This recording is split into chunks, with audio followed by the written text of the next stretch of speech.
우리가 사순절 마지막 고난주간을 보내면서 함께 기도 제목을 가지고 기도하기를 원합니다.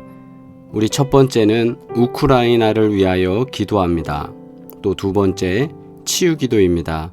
파킨슨은 퇴행성 뇌질환으로 원인 모르게 서서히 신경세포가 소실되어 갑니다. 그래서 떨림 현상도 일어나고 다양한 신체적 증상들이 나타나게 되는데요. 한국의 경우 65세 이상에는 2%가 파킨슨을 앓고 있다고 합니다. 우리 권사님을 위해서 또 주변에 계시는 파킨슨 질환을 가지고 어려움을 당한 이웃들을 위해서 우리 3분간 함께 기도드리겠습니다.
기도드립니다.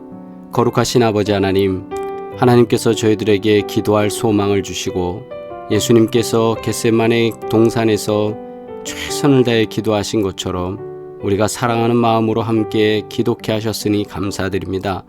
멀리 우크라이나 땅을 축복하며 기도합니다. 그리고 전쟁으로 인하여서 현재 많은 피난민과 이재민이 발생하고 또 많은 사람이 죽어가고 있습니다. 주님, 그곳에 평화의 소식이 들려지기 원합니다.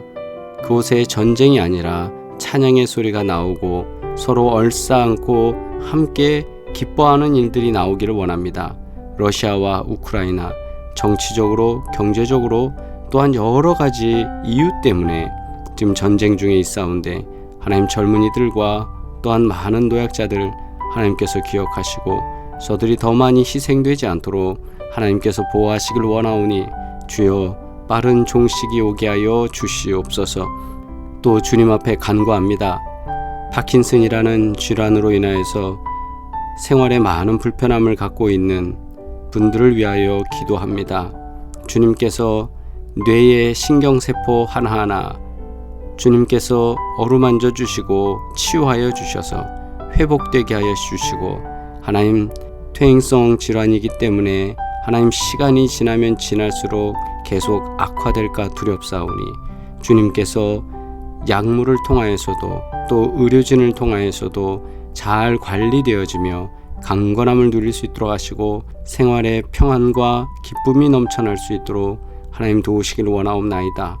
병상에 계시는 우리 권사님을 기억하여 주셔서 하나님께서 병상에서 기도하고 간구하는 모든 기도를 들으시고 응답하시며 주의 뜻으로 역사해 주시길 원하오니 하나님 주님 앞에 눈물로 호소하는 그 기도 속에 역사하사 강건해지고 신경세포 한 가닥 한 가닥 새로워지는 은혜를 경험케 하여 주시옵소서. 하나님 주님 앞에 간구하오니 우리는 위로하기에도 부족합니다. 주님께서 치유하여 주시고 함께해 주셔서 가정의 모든 식구들의 간구와 기도와 같이 하나님 복된 소식이 우리에게 전달되어질 수 있도록 하나님 도우시고 강건케 하여 주시옵소서. 주님의 도우시는 은혜가 있기를 원하여 주님 앞에 간구하오니 주여 평안의 역사를 우리에게 보여주시옵소서. 감사드리며 예수 그리스도의 이름으로 기도드리옵나이다. 아멘.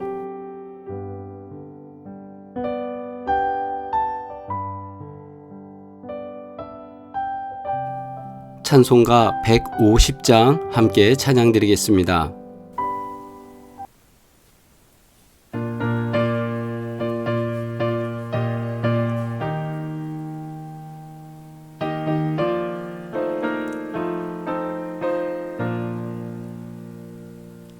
갈보리 산 위에 십자가 섰으니 주가 고난을 당한 표라. 험한 십자가를 내가 사랑하면 주가 보혈을 흘림이라.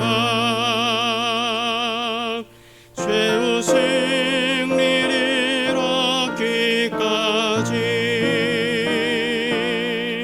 주의 십자가 사랑하리. 빛난 멸류관 받기까지 험한 십자가 붙들겠네. 멸시천대 받은 주의 십자가에 나의 마음이 끌리도다. 귀한 어린 양이 세상 죄를 지고 험한 십자가 지셨도다. 죄의 승리를 얻기까지 주의 십자가 사랑하리. 빛난 멸류관 받기까지 험한 십자가 붙들겠네. 험한 십자가에 주가 흘린 피를 믿는 마음으로 바라보니 나를 용서하고 내 죄 사하시려 주가 흘리신 보혈이라. 죄의 승리를 얻기까지 주의 십자가 사랑하리. 빛난 멸류관 받기까지 험한 십자가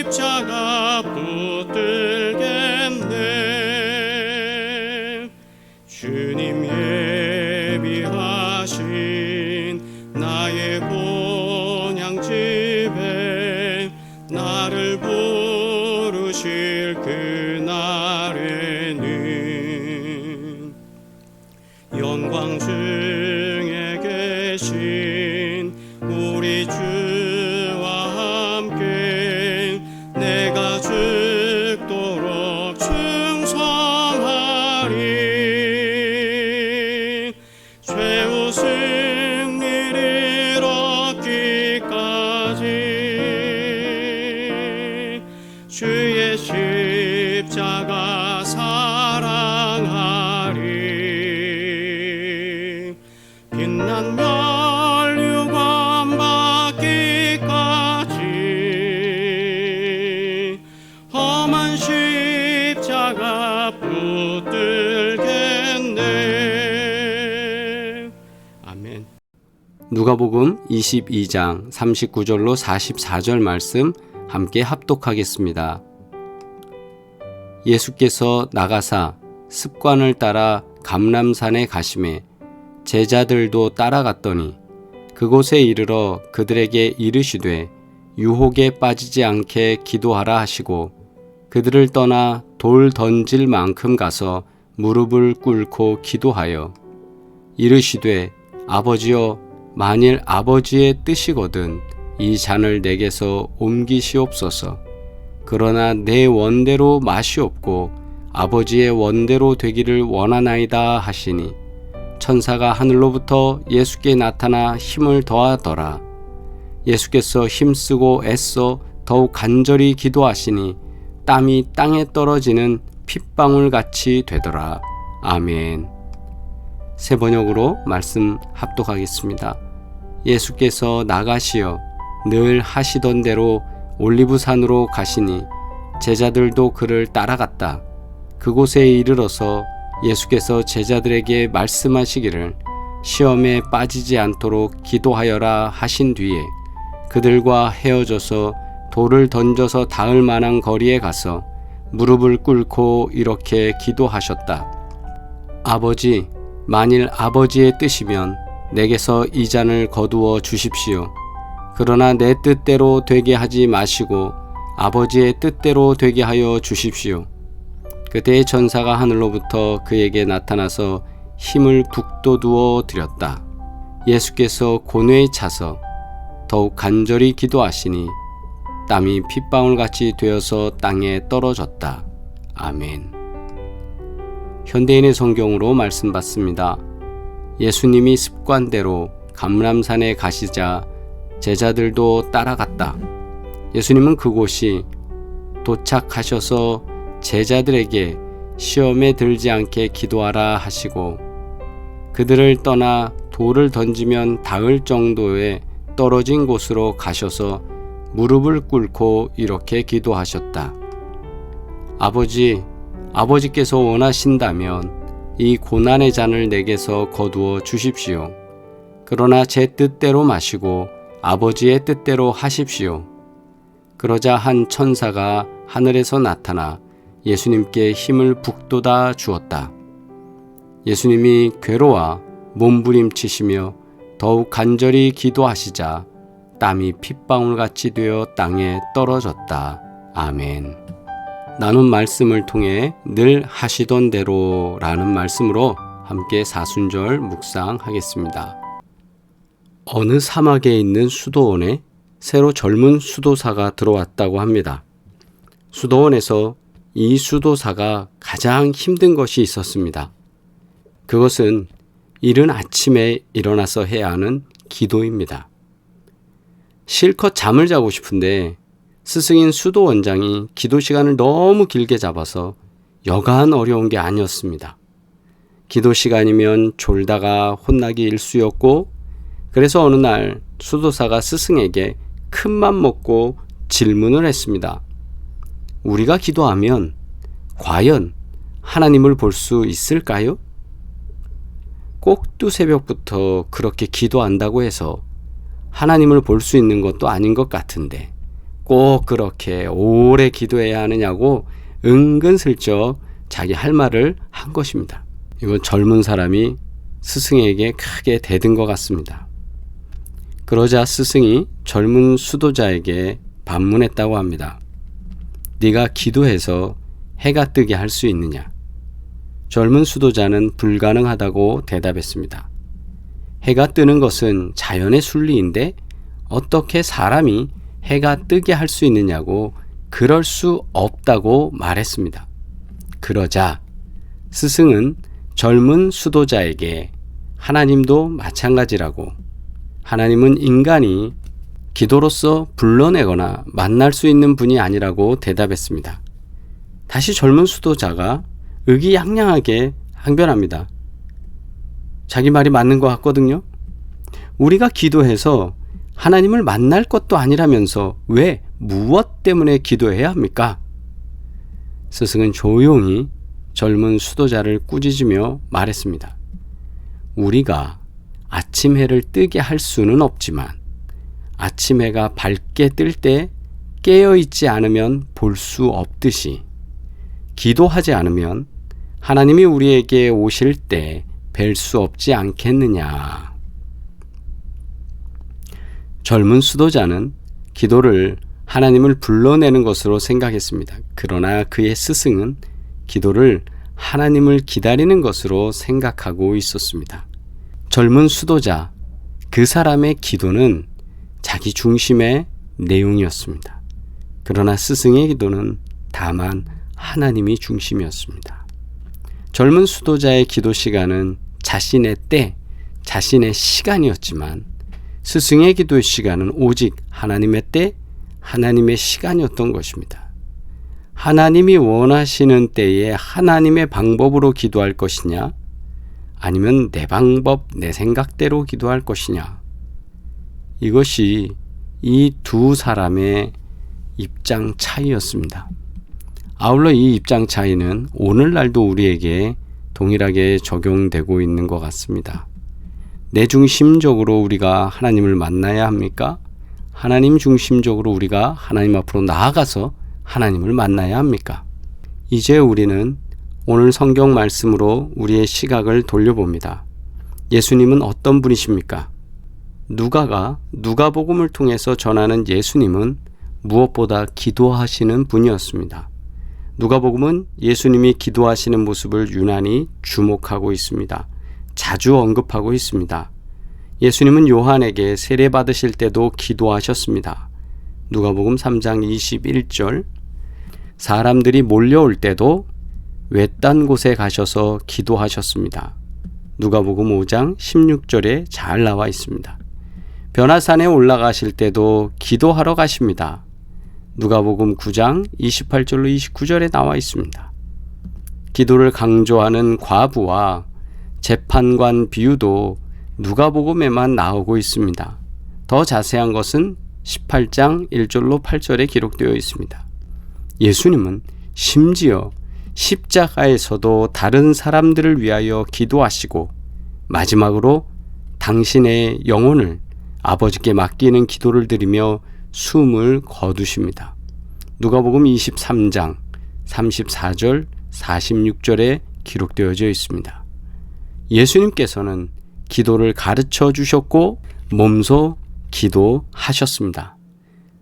따라서 예수님은 기도하시는 분입니다. 성경 말씀에 기록된 것처럼 늘 하시던 대로 무슨 말씀입니까?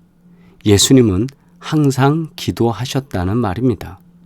그렇게 예수님은 십자가를 앞두고 죽음을 앞두고 겟세마네 동산에서 기도하셨습니다. 저곳은 감람산에 있습니다. 감람산, 올리브산, 거기는 올리브 열매에서 기름을 짤 때 올리브를 집어넣고 알맹이를 집어넣고 힘을 다해서 눌러서 짜야 합니다. 예수님은 잡히시기 전에 그가 마치 올리브를 짜듯이 자신을 짜가며 기도하고 있는 것을 우리는 발견합니다. 내 원대로 마시옵고 아버지의 원대로 되기를 원하나이다. 그렇습니다. 예수님은 늘 자신의 뜻을 위해서 구하지 않았습니다. 예수님은 아버지의 뜻을 구하는 기도를 했습니다. 예수님께서 기도하시는데 무릎을 꿇고 얼마나 간절히 기도하셨는지 땀이 핏방울같이 되어 땅에 떨어졌다고 성경은 기록하고 있습니다. 예수님이 이렇게 간절히 기도하실 때 저 제자들은 어디에서 무엇을 하고 있었습니까? 제자들은 돌 던지면 닿을 곳에 있었는데 거기서 자고 있었습니다. 가까운 거리에 있으면서 이 심각성을 느끼지 못해서 그들은 무감각한 모습으로 그 제자들은 잠들고 있었습니다. 어찌 보면 새벽에 일어나지 못하는 그 젊은 수도자와 비슷하기도 하고, 젊으면 잠이 많다고도 하잖아요. 젊어서 잠이 많아서 심각성을 못 느껴서 무감각해서 그들은 결국 가장 깨어 있어야 할 순간에 기도를 하지 못하고 있습니다. 예수님으로부터 멀리 있는 것도 아니었는데 이들은 모두 잠들고 말았습니다. 우리 말씀을 기억하면서 두 가지 질문해 봅니다. 첫 번째, 우리가 기도가 습관적인 것이 아니라 늘 기도하기 원합니다. 일상적으로 루틴처럼 아침에 일어나서 뭐하고 하는 일련의 모든 루틴대로 움직이듯이 예수님이 그냥 아무 생각 없이 그럼 습관 따라서 기도하셨는가? 라고도 볼 수 있는 거예요. 근데 그것이 아니라 주님은 늘 기도하는 것이 습관이었다라는 겁니다. 그래서 그 기도를 하셨는데 오늘 우리도 정말 우리 삶이 언제나 늘 기도하는, 습관적으로가 아니라 그냥 남들 보는 것 그거에 만족하면서 기도하는 것이 아니라 진정 주님과 대화 나누는 기도할 수 있는 기도의 사람 되기를 원합니다. 또 우리가 기도할 때 내 뜻을 버리고 하나님의 뜻을 좀 받아들였으면 합니다. 주님의 뜻을 들어야 하는 거 아니겠습니까? 그런데 주님의 뜻을 받지 않고 생활하는 사람 많습니다. 내 뜻을 버리고 나 이거 주세요가 아니라 하나님의 뜻을 받아들일 수 있는 우리의 믿음 되기를 주의 이름으로 축복합니다. 주님의 기도 드리겠습니다. 하늘에 계신 우리 아버지여, 이름이 거룩히 여김을 받으시오며 나라가 임하시오며 뜻이 하늘에서 이루어진 것 같이 땅에서도 이루어지이다. 오늘 우리에게 일용할 양식을 주시옵고 우리가 우리에게 죄 지은 자를 사하여 준 것 같이 우리 죄를 사하여 주시옵고 우리를 시험에 들게 하지 마시옵고 다만 악에서 구하시옵소서. 나라와 권세와 영광이 아버지께 영원히 있사옵나이다. 아멘. 할렐루야. 거룩하신 주님께서 고난주간 한 주간 동안도 동행하시고 우리에게 큰 복을 더하실 줄 믿습니다. 다음 만나는 시간까지 더 강건하시기를 바랍니다. 사랑합니다.